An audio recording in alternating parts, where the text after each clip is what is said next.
లేగలేరా Telugu YouTube channel ప్రేక్షకులకు నమస్కారం. నా పేరు షేక్ ప్రేమ్ నజీర్, న్యాయవాది. ఈరోజు మనం చర్చించుకునే సబ్జెక్ట్ ఒక సుప్రీంకోర్టు ఆర్డర్. దాని పేరు Param Bir Singh Saini versus Baljeet Singh and others. ఈ యొక్క ఆర్డర్ గురించి ఈరోజు మనం చర్చించుకోవడానికి ముఖ్య ఉద్దేశం ఏంటంటే, పోలీస్ స్టేషన్లో సీసీటీవీ కెమెరాలని ఇన్స్టాల్ ఎందుకు చేశారు అన్నది. ఈ పరమ్వీర్ సింగ్ సైనీ వర్సెస్ బల్జీత్ సింగ్ అదర్స్ ఈ జడ్జిమెంట్లో ముఖ్యంగా సుప్రీంకోర్టు వారు ఒక 2 జడ్జిమెంట్లని కన్సిడర్ చేస్తూ కొన్ని మార్గదర్శకాలు ఇవ్వడం జరిగింది. అందులో మొదటి జడ్జిమెంట్ ఏంటంటే, Shafi Mohammad versus state of Himachal Pradesh. ఆ జడ్జిమెంట్ యొక్క ముఖ్య ఉద్దేశం ఏంటంటే, పోలీసు వారు ఏదన్నా ఎఫ్ఐఆర్ నమోదు చేసిన తర్వాత 161 స్టేట్మెంట్స్ సాక్షుల దగ్గర నుంచి తీసుకోవడం జరుగుతుంది.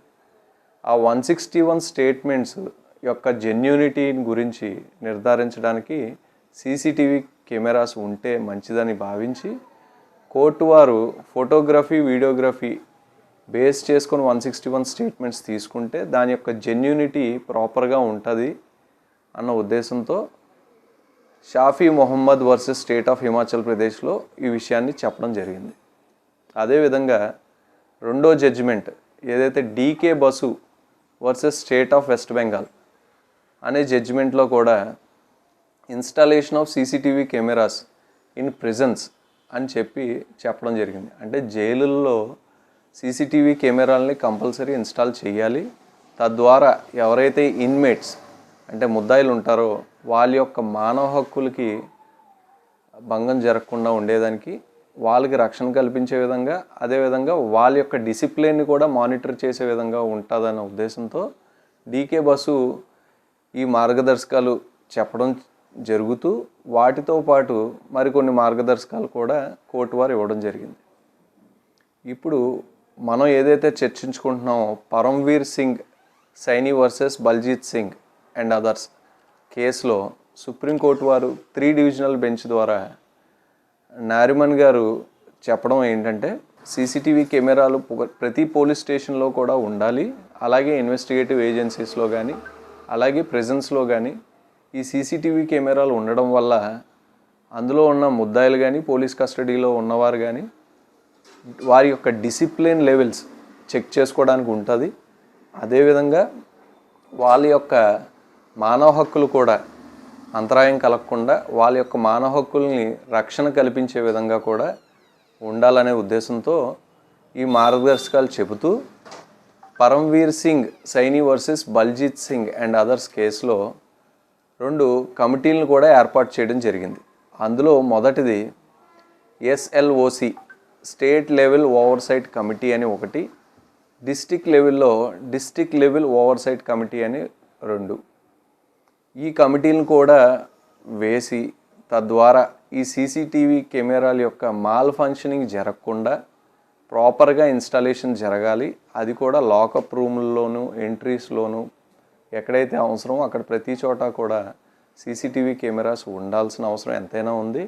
తద్వారా బాధితులకు కానీ లేదా పోలీస్ కస్టడీలో ఉన్నవారికి కానీ వాళ్ళ యొక్క మానవ హక్కులకి అంతరాయం జరగకుండా వాళ్ళ డిసిప్లిన్ కూడా చెక్ చేసుకునే విధంగా ఉంటుందని భావించి ఈ జడ్జిమెంటు చెప్పడం జరిగింది.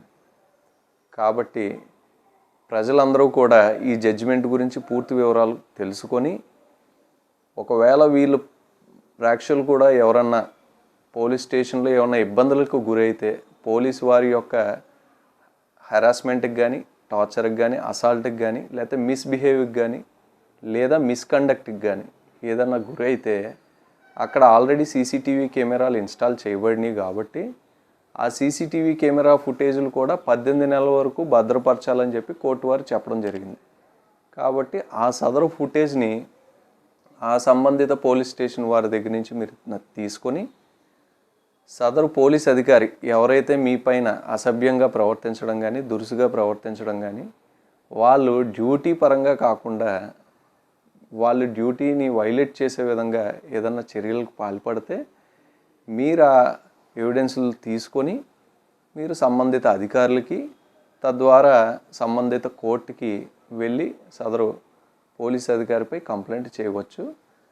అదేవిధంగా మీ మానవ హక్కులు ఏదన్నా కాలరాసినట్లయితే section 17 and 18 of protection of human rights act ప్రకారంగా మీరు హ్యూమన్ రైట్స్ కోర్టులో కూడా జరిగిన అవమానానికి, జరిగిన హానికి మీరు నష్టపరిహారం కూడా పొందగలరని చెప్పి తెలియజేసుకుంటూ సెలవు తీసుకుంటున్నాను. ఇట్లు మీ ప్రేమ్ నజీర్.